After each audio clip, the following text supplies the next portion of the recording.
Hello everyone, কেমন আছো তোমরা সবাই? আশা করি ভালো আছো। আলহামদুলিল্লাহ আমিও খুব ভালো আছি। তো দিদার বাড়ি থেকে আসার পর মনটা একদমই ভালো ছিল না, তাই তোমার দাদাভাইকে বললাম একটু ঘুরতে নিয়ে যাবে। তোমার দাদাভাই বললো আচ্ছা ঠিক আছে, কোথায় যাবে বলো। তো দেখতেই পেলে আমরা ঘোরার উদ্দেশ্যে বেরিয়ে পড়লাম আমাদের সেই কুশাডাঙ্গা মিনারা মসজিদ। মাশাআল্লাহ অনেক সুন্দর আমাদের মসজিদটা।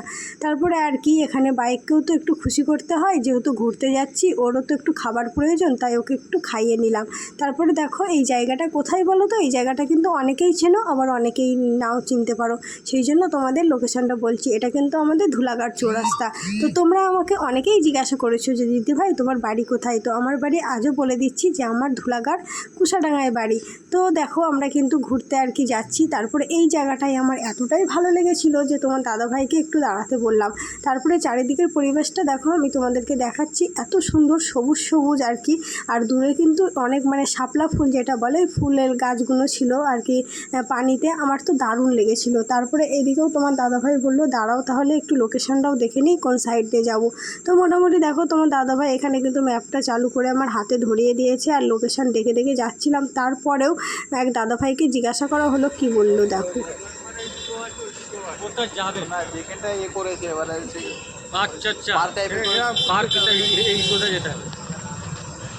এই বাঁদিকে রাস্তা চলে কতটা গাড়িতে 5-7 মিনিট লাগবে।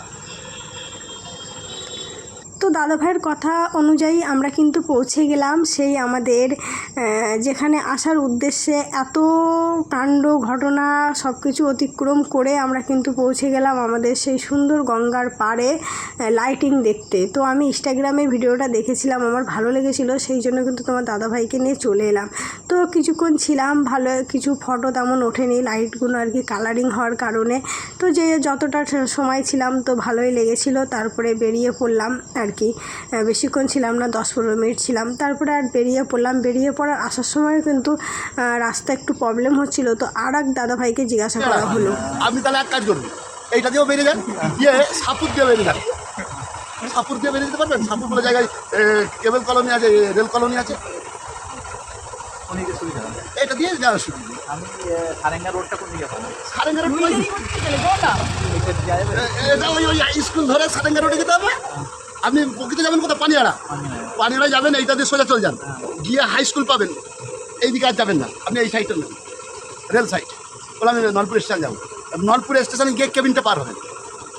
কেবিন পার হলেই ওই একটাই রাস্তা পানিয়াড়া।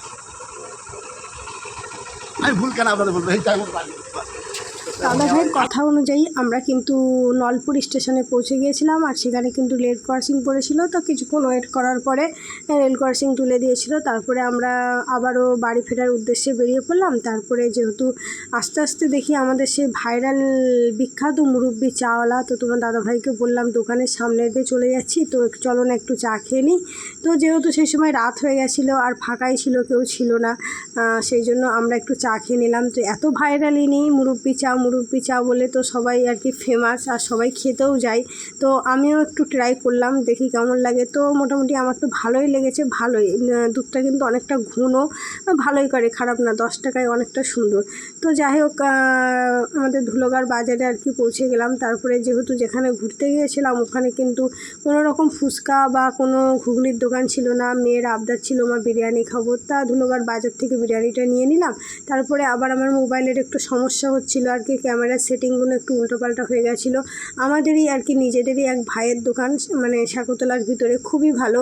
তো সেখান থেকে মোবাইলটা সারাই করে নিয়ে বাড়িতে চলে এলাম, আর মেয়েকে এখানে ভাতটা দিয়ে দিলাম। তো পুরো ভিডিওটা তোমাদের কেমন লাগলো অবশ্যই জানিও, আর লাইক কমেন্ট করে পাশে থেকো।